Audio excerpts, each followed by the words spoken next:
Delhi liquor కేసులో కవిత మరోసారి Rouse Avenue కోర్టును ఆశ్రయించింది. తనను నేరుగా కోర్టుకు హాజరుపరచాలని వీడియో కాన్ఫరెన్స్ వద్దంటూ ఆమె న్యాయస్థానాన్ని విన్నవించుకుంది. ఈ క్రమంలోనే ఆమె లాయర్ కోర్టులో అప్లికేషన్ దాఖలు చేశారు. తిహార్ జైల్లో ఉన్న కవిత జ్యుడిషియల్ కస్టడీ ఈ నెల 7వ తేదీతో ముగియనున్నది. గతంలో కస్టడీ ముగిసిన తర్వాత కవితను వీడియో కాన్ఫరెన్స్ ద్వారా జైలు అధికారులు హాజరుపరిచారు. కవిత పిటిషన్ పై 6వ తేదీన న్యాయమూర్తి నిర్ణయాన్ని వెల్లడించనున్నారు.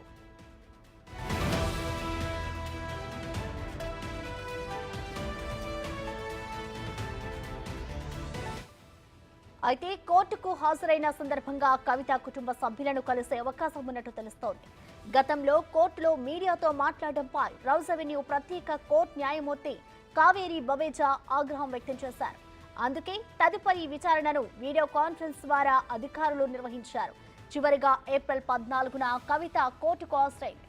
ఏప్రిల్ 23న జ్యుడిషియల్ కస్టడీ ముగియడంతో వీడియో కాన్ఫరెన్స్ ద్వారా న్యాయమూర్తి ముందు హాజరుపరిచారు.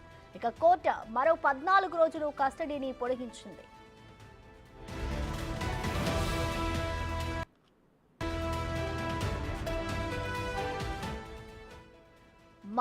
మార్చి 17న కవితను హైదరాబాద్ లో ఈడీ అరెస్ట్ చేసింది. 16వ తేదీన కోర్టులో హాజరుపరచగా 10 రోజుల ఈడీ కస్టడీకి ఇస్తూ రౌజ్ అవెన్యూ ప్రత్యేక కోర్టు అనుమతి ఇచ్చింది. మార్చి 26తో కవిత 10 రోజుల ఈడీ కస్టడీ ముగిసింది. ఈడీ కస్టడీ అనంతరం 14 రోజుల జ్యుడిషియల్ కస్టడీ విధించింది. ఏప్రిల్ 9 వరకు జ్యుడిషియల్ కస్టడీలో ఉండగానే ఏప్రిల్ 6వ తేదీన తిహార్ జైల్లో సిబిఐ అధికారులు కవితను విచారించారు.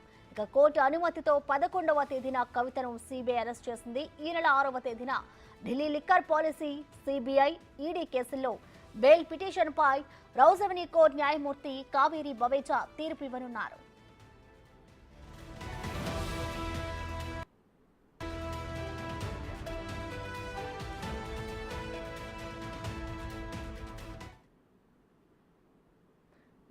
కవిత పిటిషన్ తీర్పుకు సంబంధించిన కంప్లీట్ డీటెయిల్స్ మా ప్రతినిధి ఢిల్లీ నుంచి శివ లైవ్ లో అందిస్తారు. Shiva, Prasanna, Delhi liquor scam ED CBI కేసులో అరెస్టే ప్రెసెంట్ జ్యుడిషియల్ కస్టడీలో తిహార్ జైల్లో ఉన్న కవిత రౌజ్ అవెన్యూ కోర్టులో మరో పిటిషన్ దాఖలు చేశారు. నిన్న ఈ పిటిషన్ దాఖలు చేశారు కవిత తరపు న్యాయవాదులు.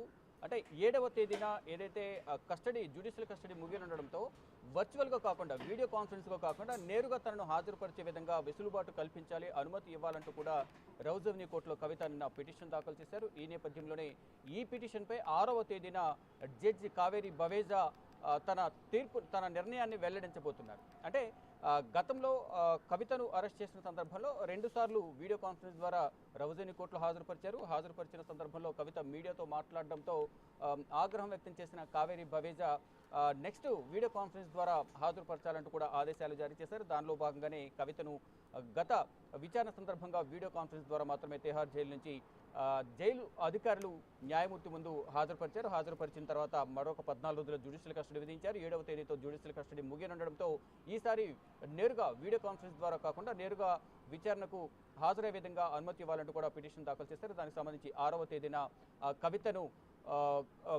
వీడియో కాన్ఫరెన్స్ ద్వారా హాజరుపరచాలా లేదా నేరుగా హాజరుపరచాలా అనే దానిపై 6వ తేదీన న్యాయమూర్తి కావేరి బవేజా తీర్పును వెల్లడించబోతున్నారు. ప్రజెంట్ మనం రౌజ్ అవెన్యూ కోర్టు వద్ద ఉన్నాం. ఈ రౌజ్ అవెన్యూ కోర్టుకు సంబంధించిన రౌజ్ అవెన్యూ కోర్టు వద్ద ఉన్నాం. ఇప్పుడు మనం చూస్తున్నాం రౌజ్ అవెన్యూ కోర్టు 5th ఫ్లోర్లో న్యాయమూర్తి కావేరి బవేజా ముందు కవితను హాజరుపరచాల్సి ఉంటుంది. అయితే మార్చి 15వ తేదీన ఈడీ అధికారులు కవితను హైదరాబాద్లో అరెస్ట్ చేశారు. అరెస్ట్ చేసిన తర్వాత 15వ తేదీన అరెస్ట్ చేసిన తర్వాత 15వ తేదీన అరెస్ట్ చేసిన అదే రోజు ఢిల్లీకి తరలించారు. 16వ తేదీన రౌజ్ అవెన్యూ కోర్టులో కవితను హాజరుపరిచిన తర్వాత 10 రోజుల ఈడీ కస్టడీకి రౌజ్ అవెన్యూ కోర్టు అనుమతి ఇచ్చింది. ఈ 10 రోజుల ఈడీ కస్టడీ ముగిసిన తర్వాత 26వ తేదీన 14 రోజుల జ్యుడిషియల్ కస్టడీ విధిస్తూ ఆదేశాలు జారీ చేశారు. అంటే ఏప్రిల్ 9వ తేదీ వరకు జ్యుడిషియల్ కస్టడీ విధించారు. ఏప్రిల్ 9వ తేదీన కస్టడీలో ఉండగానే కవితను 6వ తేదీన అంటే తిహార్ జైలుకు తరలించారు రౌజ్ అవెన్యూ కోర్టు నుంచి. అంటే ఈడీ కస్టడీ ముగిసిన తర్వాత 26వ తేదీన ఈడీ కార్యాలయం నుంచి రౌజ్ అవెన్యూ కోర్టుకు తీసుకొచ్చారు. రౌజ్ అవెన్యూ కోర్టుకు తీసుకొచ్చిన తర్వాత 26వ తేదీన 14 రోజుల జ్యుడిషియల్ కస్టడీ విధిస్తూ కోర్టు ఆదేశాలు ఇచ్చింది. అంటే రౌజ్ అవెన్యూ కోర్టు నుంచి నేరుగా తిహార్ జైలుకు తరలించారు. అంటే ఏప్రిల్ 9వ తేదీ వరకు మొదటి జ్యుడిషియల్ కస్టడీ విధించారు. తర్వాత జ్యుడిషియల్ కస్టడీ ఉండగానే సిబిఐ కూడా తాము కూడా విచారించాలంటూ కూడా 5వ తేదీన కోర్టు కోర్టులో పిటిషన్ దాఖలు చేసిన నేపథ్యంలో అనుమతి లభించింది. అనుమతి లభించిన తర్వాత 6వ తేదీన కవితను సిబిఐ విచారించిన తర్వాత మళ్ళా కోర్టు అనుమతితోనే తిహార్ జైల్లో కవితను 11వ తేదీన అరెస్ట్ చేశారు. అరెస్ట్ చేసిన తర్వాత ఆ రోజు రంజాన్ కావడం, సెలవుదినం కావడంతో 12వ తేదీన కవితను రౌజోని కోర్టులో హాజరుపరిచిన తర్వాత 3 రోజుల సిబిఐ కస్టడీకి ఇచ్చారు. అంటే తిహార్ జైలు నుంచి రౌజోని కోర్టుకు తరలించడం, ఇక్కడ నుంచి సిబిఐ కార్యాలయానికి 3 రోజులు విచారణ నిమిత్తం సిబిఐ కార్యాలయానికి తరలించారు. అక్కడ 3 రోజుల విచారణ తర్వాత 14వ తేదీన కవితను రౌజోని కోర్టులో హాజరుపరిచారు. ఈ 14వ తేదీ రౌజోని కోర్టులో హాజరుపరిచిన సందర్భంలోనే కోర్టులో విచారణ ముగిసిన తర్వాత జ్యుడిషియల్ కస్టడీ గతంలోనే ఈడీకి సంబంధించిన జ్యుడిషియల్ కస్టడీ 23వ తేదీ వరకు ఉన్న నేపథ్యంలో మళ్ళా కవితను సిబిఐ కేసులు కూడా 23వ తేదీ వరకు కంటిన్యూ చేశారు. సిబిఐ కస్టడీ కూడా జ్యుడిషియల్ కస్టడీని. అయితే కోర్టు నుంచి బయటికి రావడంతోనే ఇది సిబిఐ విచారణ కాదు, సిబిఐ కస్టడీ కాదు, బీజేపీ కస్టడీ, బీజేపీ విచారణ అంటూ కూడా వ్యాఖ్యలు చేయడంతో ఈ వ్యాఖ్యలు రౌజోని కోర్టులో ఉన్న న్యాయమూర్తి కావేరి బవేజ్కు వినిపించాయి. ఆ సందర్భంలోనే సంతకాల కోసం వెళ్లిన సందర్భంలో కవిత తరపు న్యాయవాది మోహిత్ రావుతో కోర్టు ఆవరణలో మాట్లాడడం కరెక్ట్ కాదు, బయట ఏమైనా ఉంటే బయట మాట్లాడినట్టు కూడా నెక్స్ట్ టైం మాట్లాడితే బాగోదు అన్నట్టుగా, అంటే హెచ్చరించారు, మాట్లాడొద్దని చెప్పండి అన్నట్టు కూడా హెచ్చరించినట్లుగా కూడా తెలుస్తుంది. ఈ నేపథ్యంలోనే నెక్స్ట్ వీడియో కాన్ఫరెన్స్ ద్వారా, అంటే లాస్ట్ టైం ఏప్రిల్ 14వ తేదీన కవిత కోర్టు హాజరయ్యారు. ఆ తర్వాత వీడియో కాన్ఫరెన్స్ ద్వారా మాత్రమే విచారణకు హాజరు కావాలంటూ, అంటే 23వ తేదీన వీడియో కాన్ఫరెన్స్ ద్వారా హాజరుపరిచారు తిహార్ జైలు అధికారులు.